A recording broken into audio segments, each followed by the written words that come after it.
Alright, welcome back to Nick Lenz's Comic Corner, Classic Lesson Known Classics.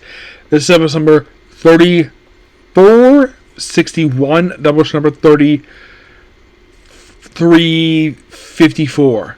Okay, so we got two Star Trek trades. First up is Star Trek Best of the Klingons. This collects the DC Comics run, the first four issues of the very first volume for Star Trek by DC Comics, written by Mike Barr, art by Tom Sutton and Ricardo Begrin, and also collects the Blood Will Tell miniseries, written by Scott and David Tipton, art by Dave Messina. So, little fun fact with the first issue of this book, which is the cover for it, this issue, believe it or not, was actually reviewed by Linkara. I think it was during his first year for Top the Fourth Wall. This was like 17 years ago. And he had this comic come to life, and then he had destroyed with his magic gun. And the whole joke with it is that, it was stealing stuff from Star Trek 2, because this is before Star Trek 3 came out, so these old four issues pick up pretty much from the perspective of the comic. You see, I don't think I think it's sort of a deviation from the main title. I think it's not getting, that doesn't matter. I think it's a deviation. So I love the artwork here. So, and by the way, Spock is dead. There's no coming back. Jen's not even mentioned here per se. So you have Kirk, who's Admiral, McCoy, Sulu, Chekhov, and Savick. All Scotty's here too. We also have the Klingons. Oh yeah, and then also we debut, before they debut their new look in Star Trek 3, the updated Ridge's look. Yes, and believe it or not, General Core appears here too. Now on screen there's no, and then after the stuff with the Klingons, which by the way did not appear in Star Trek 3. They did. It was not appear in Star Trek 2, but it did appear in Star Trek 3. Well, you could say they kind of appear in Star Trek 2 with the Kobayashi Maru. Here, it's basically the Enterprise goes back to Earth with no problem, and there's no mention of Khan per se in this book. Nope. It's like Star Trek 2 did happen, but it's like all they bring up is the fact that Spock is dead.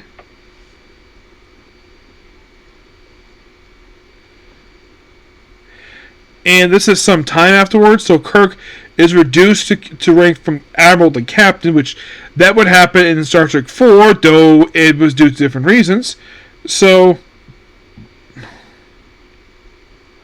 he's reduced in rank, and well, everybody apparently knows he's Captain, of course.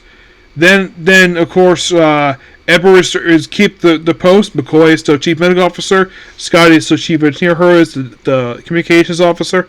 Savick, I think, is supposed to be, I'm guessing, supposed to take Spock's position. I'm guessing a Science Officer, but maybe his First Officer. It's not very clear. Someone does their own thing here. And then so with Barclay, which this whole thing of like, there's also for Observatory Klingons. Also, they alter Kirk's quarters in the comic, which I don't remember them. I think in the comic, I think in the movie itself, they look a little different. So, and it's all about, well, Barclay like arguing with a woman, fighting a fight with a woman over like the whole thing with the father getting killed by Klingons, and nobody exactly trusts Klingons at this point in time. So then we have sort of a skirmish, and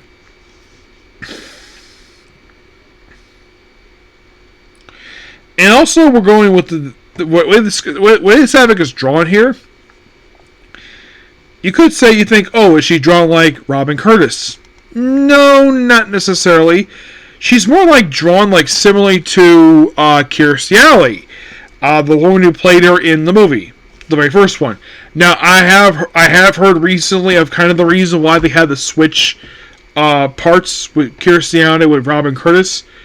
Well, apparently there's been rumors due to money. Also, the fact that Kirstie Alley's status as a big name actor probably made her. I think it was also maybe she was unavailable for the sequel, presumably. So that's probably the reason for the change. But I've never heard an actual confirmed reason why for the change. I can't ask Christy Alley about it because she just passed away a few years, at least about 2 years ago. Robin Curtis might have an idea. Yeah. Also, there was the rumor that Saavik was returned for Star Trek 6. Apparently, get this. Robin Curtis was never approached to return as Saavik. It was that she was going to be in the script, and the actress who played Polaris was going to be Saavik, but they later changed it to Valeris because Nicholas Meyer, the guy who directed the Star Trek 2, who created Saavik, given how basically the character he helped create, he's like, no, that's not my character act. Just create a different character who's had me also Studio Spock. And there was also a famous story involving Valeris. I've heard about this, where she took pictures on the Enterprise bridge wearing nothing but the Vulcaneers. Nimoy found out about it and destroyed the pictures. Why she did it for is completely unknown. That's a story I've heard. I don't know if in fact that... Now, of course, I can't ask Larry Nimoy about that because he passed away over a decade ago. The only person who I can maybe presume asked about that, if I get a chance to see, maybe Nicholas Meyer. I'm not sure about Hart Bennett. I'm not sure about him. Maybe I don't know. You probably think, would Shatner remember? I don't think he would remember that at all because he wasn't there for that. So, the only person who might remember that is maybe Nicholas Meyer, maybe Hart Bennett, because those only two I could think of, because Shatner probably was he probably wouldn't know anything about it at all. That's my guess, anyways. So, Kirk is being berated by McCoy for Saavik be sort of treated like she's Spock, but she's not really. Of course, Kirk just reluctantly apologized to her and basically goes on a away mission and brings along, and of course, is also the Klingons and this weird space station which did pop up in Star Trek 3. Yeah, this whole space station is, believe it or not, it's a reused model from Star Trek 1 that they did have reappear in Star Trek 3 as a background ornament in a bar where Kirk and the Admiral was meeting in. So, and of course, there's a strange phenomenon here, and they of course go on board. It's a really weird comic. Of course, they do run into Core. Also, there's a Klingon who portrays the Klingon Empire, and there's also a guy who claims to be Kalos the Fourth. Yeah. And they obviously they question the whole thing of like, of course Kirk Empire is like, oh, send them off to Romulus. Even though Kirk is like, why are there more of the Klingons? What about the Organian Treaty? And of course the Emperor's like, oh, don't worry about that. Just go to Romulus. And eventually he does ignore them. And he tries to figure out what the heck is going on. Of course, when he gets to Organia, the whole planet of the Organians, it's gone. It's been destroyed. And get this. So, they run into... So it turns out it's done by the Excalibans. You have these weird rock creatures. For those who are curious, what the heck are these creatures? Well, they're from the planet Excalibur. Nothing with King Arthur, though. Where they had made... Get this. Oh, excuse me. They basically created versions of Abraham Lincoln, Colonel Green, who was a fictional colonel. He doesn't exist in real life. There was Kalis, who was depicted like the Klingons were on the show. There was the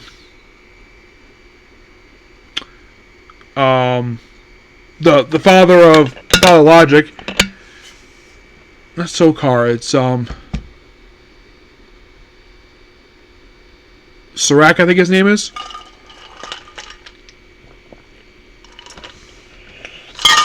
They even had jokingly like, and apparently Kirk does remember him. Like, it's surprising the Mike Delbar brought back somebody who not probably not that.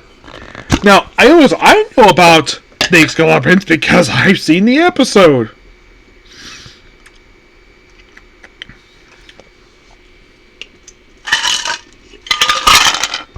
I have to look up and see what episode it was. Let's see.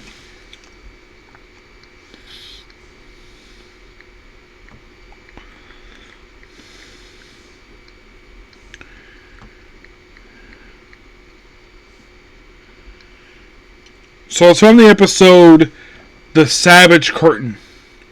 Yeah, that's the whole... Oh, I think also Genghis Khan. Yeah, and it's Yarnak, which he comes back here, which is interesting.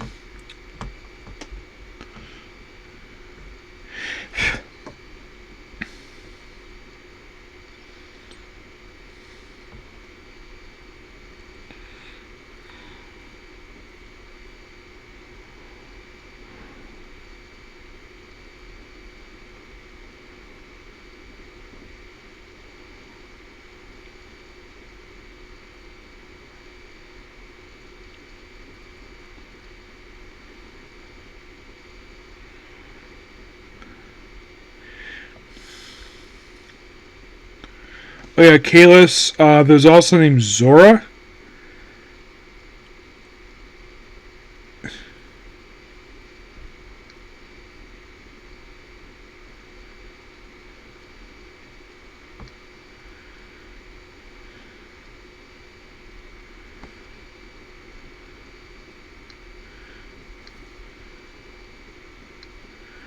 Yeah, quite interesting that they brought this up here. And they're apparently responsible for making the Organian disappear. And a version of the Reliance show up here, which that was really weird. But this story overall, of course, you have a big brawl with the other Klingons.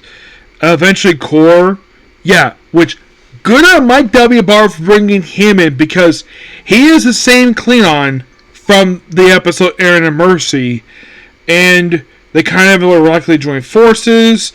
And they deal with these skeletons, and that's it. Oh yeah, they also deal with these other beings who... It's a really weird story, but I really enjoyed that. Mm-hmm. Yeah, it doesn't count for... It's set in alternate continuity of the movies, which... Fine, but all in all, really good book. I love the issues. So, next is miniseries Blood Will Tell. Yes. You have Kor is what he did on the show itself, which good on basically them doing a.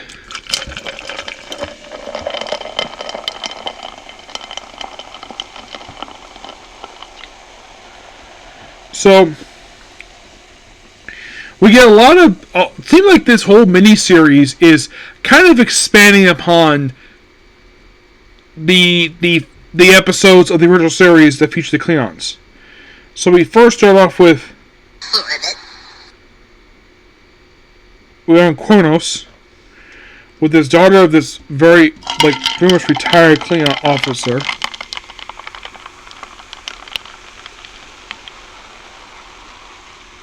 We had Commander Koog. Let's see. Cloth. Let's see. Kagh.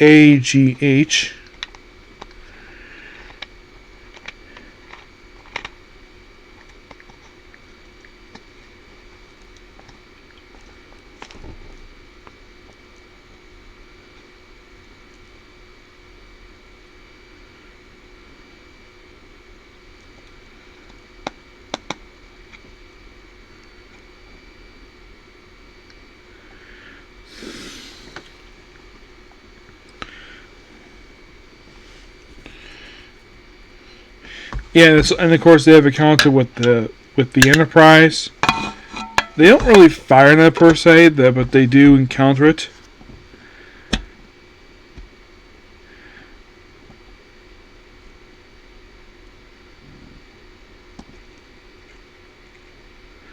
And basically, this first part here is just expand. Of course, you have Kor. This first issue here is more of expanding upon Aaron Mercy, talking from Kor's perspective, and well, that's kind of what it is.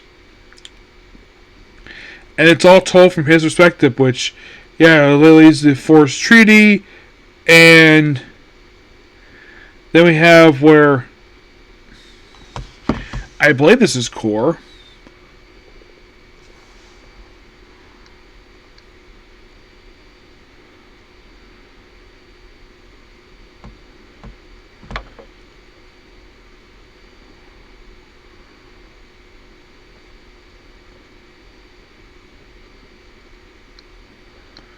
And of course, basically, they have a little sparring. And now we're leading into. So first it was Aaron and Mercy. Now we're leading into Trouble with the Tribbles.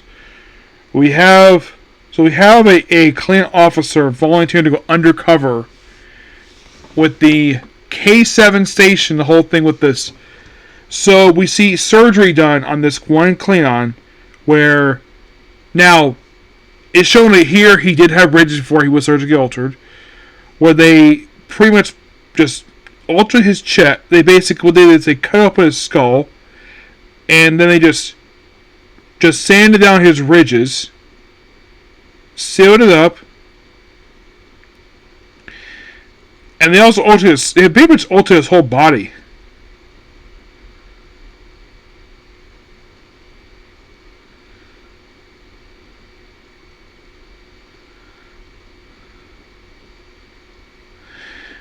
And they did this to make him look like the human who popped up on Tribbles. And this is basically how he got the way he is. And, well, we even reference, believe it or not, well, actually, Trials and Tribulations is a reference here because there's a brief cameo in this issue by, of all people, Cisco. Yes.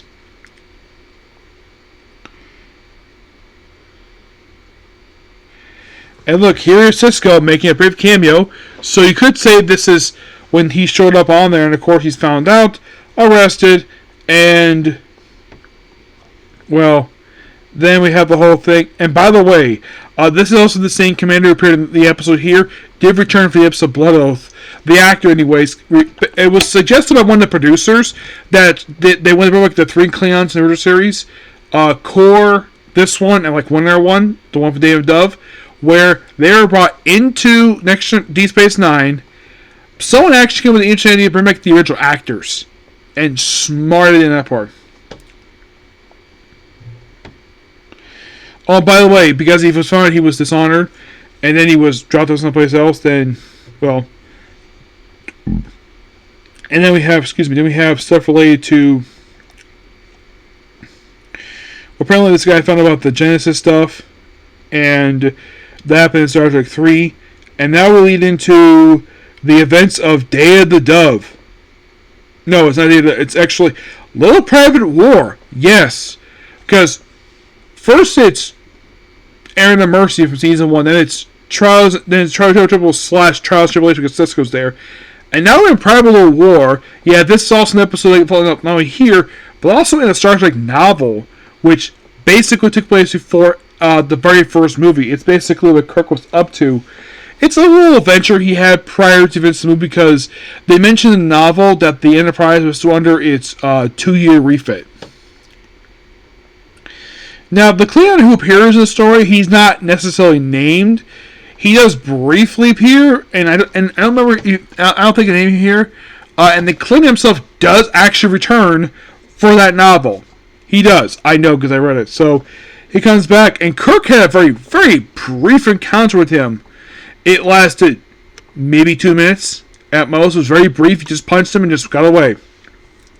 And it's made from the Klingon side of basically what happened during that famous story here. I was like, okay, so we did. So far it's 3 episodes. Well, technically, 2 times together. Now you probably think, is Day of the Dove next? Yes, it is. Which, fun fact, the characters from Day of the Dove did return for an actual novel. They did. Where, like, after a training session,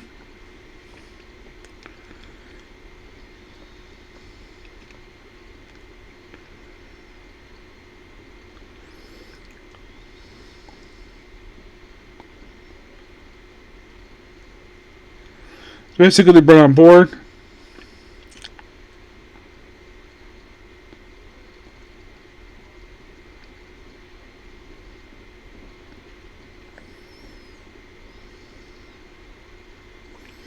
Which one thing they don't show in here is that because there was an alien entity in the episode where it was manipulating over his mind, and Chekhov believing he had a brother, so yeah, he doesn't have a brother. It's all a thing. And at one point, he gets basically, what was the name of this particular clan here?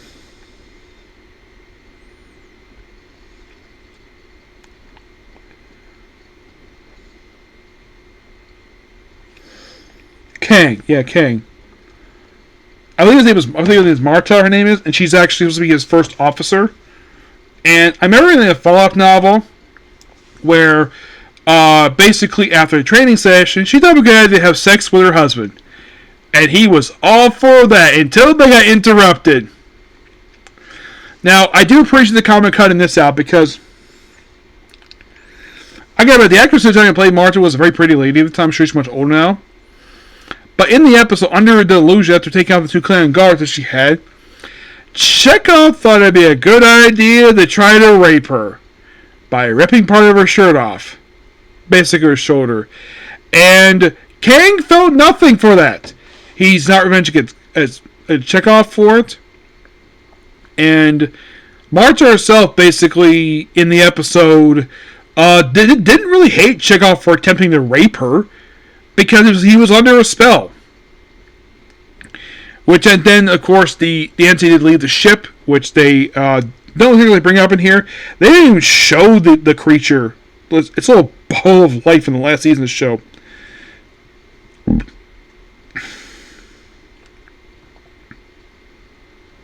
And basically, the joke is in the episode that they never shot each other at all. There was no shooting in the episode, so to save money, the entity turned all of the phasers on the Enterprise into swords. Yes, seriously. Eventually they got along, and then, well, and here's the thing, Kang flying into a universe was never punished for this at all, because, he was taken prisoner by the Federation. Not really, no.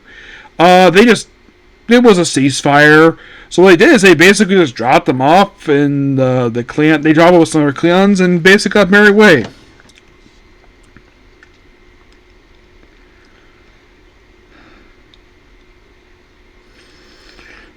Yeah, so they just want to create some in Kronos. Now, aside from the little reference to Star Trek 3, which does have Klingons,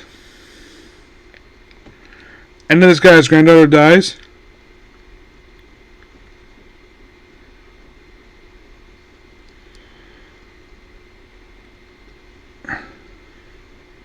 And basically, this is all taking place around the time of Star Trek 6.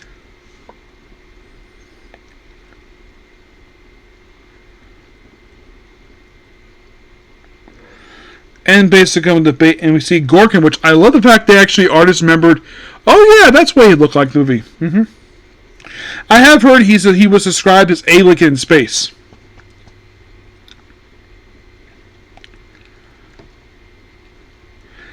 And then of course I have a toast, and that's it.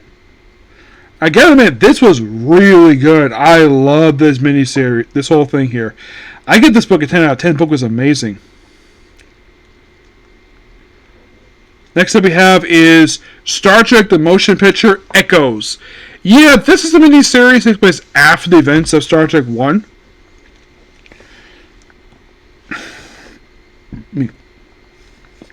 Right, Mark Guggenheim, artwork by Oleg Karloff. This is only 5 issues, and it involves the Romulans. Yes. Now, this is taking place knowing after the events of Star Trek The Motion Picture. And we have this person on the ship who turns to be an Ultra-Universe Uhura. Yes, Ultra-Universe Uhura. And she will go up to a Romulan who's a war criminal.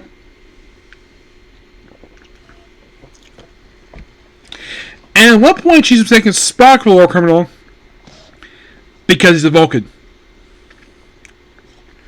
Yeah. Here she referred to as General Uhura. And of course, some of the stuff in the actual main universe she is not really familiar with, though.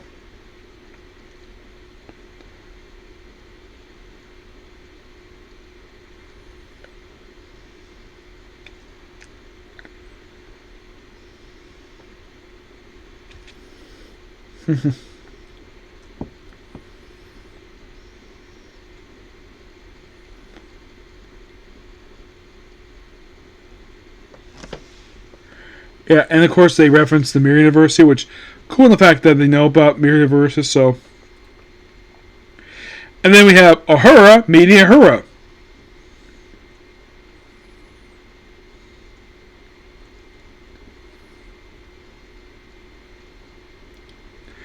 And then Kirk has sort of a debate with an admiral, who's a woman, which you wouldn't see this at all in the 60s.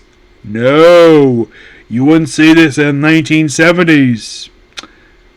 You wouldn't see this until the 1980s. Yes.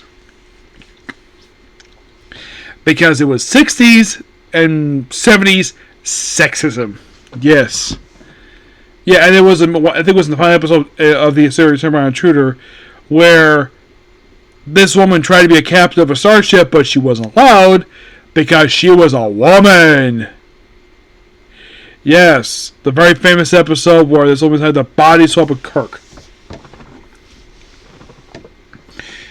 But I really enjoy this book for what it is. And of course, they wander into the Ramen neutral zone. Yes.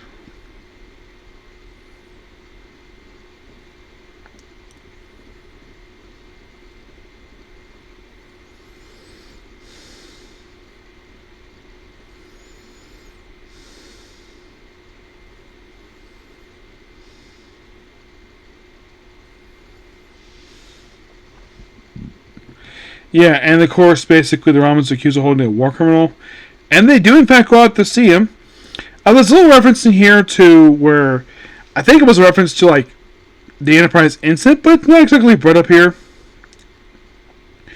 We do have a small nod to, of course, you have her going out this one general who's basically a war criminal. And they're in the neutral zone, obviously. Not the first time they cross neutral zone, but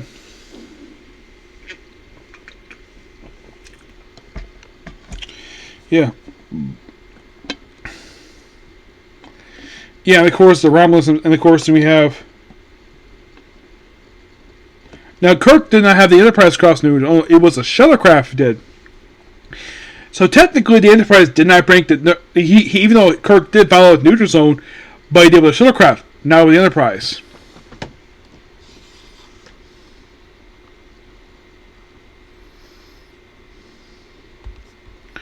Kirk and two taken hostage. I'm invoking that kind of lie. You see what they were had Starbucks crates. I'm not aware whether events regarding Admiral. I believe the metaphor is valid. Your order is to maintain Enterprise position outside neutral zone. I'm never taking you into Romulan space. Clear? Yes, everyone.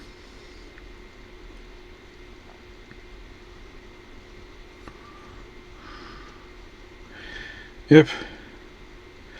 And of course, then we have now the private is basically looks like they went to the observation lounge to talk about this because get this, the original Enterprise did not have a ready room. Nope, never did. You probably think the Enterprise A have a ready room. Not that I remember, no, because Enterprise A only appeared on screen for like 2 movies. There was no mention of a ready room. The first time I remember seeing ready room in Star Trek was, well, chronologically, of course, yes, they did have one Discovery, obviously, and also Enterprise. But before that, I think it was the Enterprise D, because C didn't see a lot of C, so I'm not counting that one. I think, what about B? B, you only saw the bridge, like one other place, so you didn't get a chance to get much of it, anyways. So then, of course, it's lots of action for this miniseries. I mean, could you say this whole of course, I mentioned the whole thing about, oh, this could be the last cruise Enterprise. This could explain why in Star Trek 2, where it's a training ship. Yes.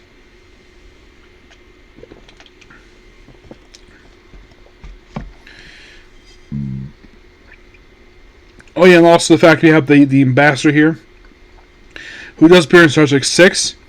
And we also see the Federation president here, who is an Andorian woman, which in the era of Next Generation, Voyager, and Deep Space Nine, there will be Andorian present once again, so this is not the only one. You have to read the famous novels in Star Trek The Fall, which is an excellent book series.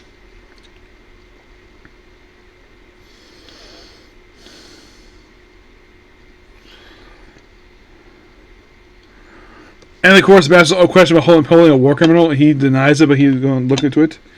So they break in, and I love all the action here. And of course, we have General Hura punching Scotty in the face and stealing a shuttlecraft.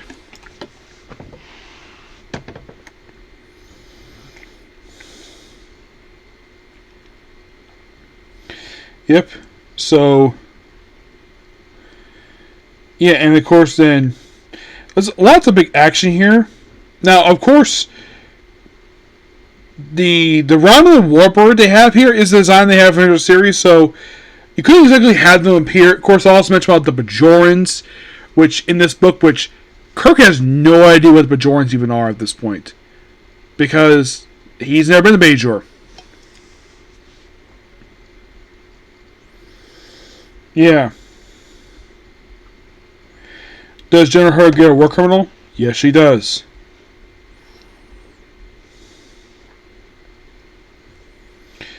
By killing him.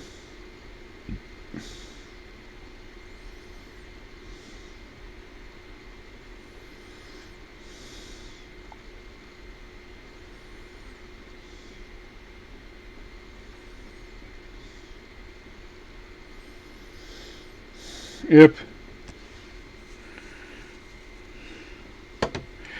And they fight over service over this wormhole.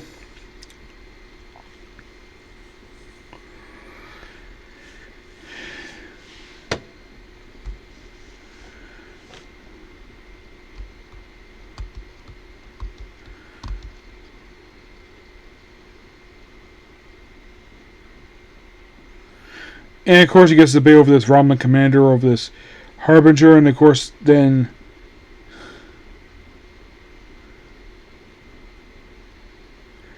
yeah. And then you dropped up a nice little bow.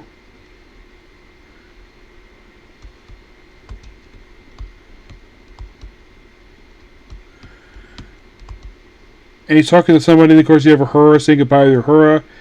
And then General Uhura teases the events of Star Trek II with this. And that's the book ends. Overall, really good book. Loved it. Yeah. I gotta admit, basically, have this miniseries fill in a little gap between Star Trek 2 and 1 and 2. Now, in case you're curious, I believe, if I remember quickly, that it was confirmed that that Star Trek, I think it was, most took place in 2279. Oh, 79? 72. Yeah, 2272. That's what that one's set, presumably anyways, because I think the refit happened just after the 5-year mission wrapped up. And I believe Star Trek 2 takes place in 2282. I believe so. Yep. But yeah, that's pretty much a particular video. Please be sure to like, comment, subscribe, notifications. Next up is Comrade X. Okay, next video. Bye.